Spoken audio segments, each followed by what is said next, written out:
তো শাড়ি পরে কাজ করেছি, এই জন্য আমার নতুন করে ভাইরাল হওয়ার ব্যাপারটা এটা আসলে আমি নতুন করে কিছু দেখছি না। এই ব্যাপারে বলবো যে হেলমেট ছাড়া আসবেন না, এখন পুলিশ চলে আসছে, আর আমি যদি দায়িত্বে থাকি অবশ্যই ছেড়ে দেব না।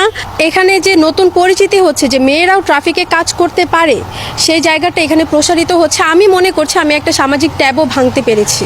আমার যতটুকু করার আছে আমি ততটুকু অবশ্যই করব।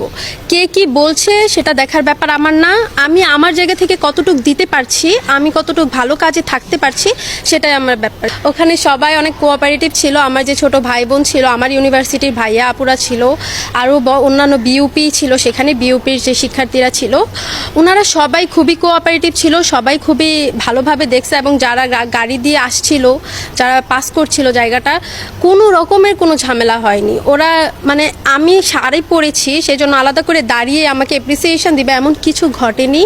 আর যে ভিডিওটা ভাইরাল হয়েছে সেটা আসলে আমার অজান্তে, আমি জানি না, এমন কোনো ফুটেজ আমি প্রথমে মিডিয়াতে দেইনি। আমি যে আমার ফেসবুক আইডি ছিল সেখানে আমি কোনো ভিডিও ছবি প্রথমে দেইনি।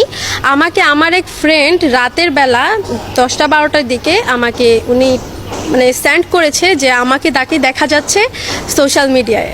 আসলে ভাইরাল ওয়ার্ডটা আমার কাছে একটু ফানি লাগছে, যেহেতু আমি এখানে অভ্যস্ত না।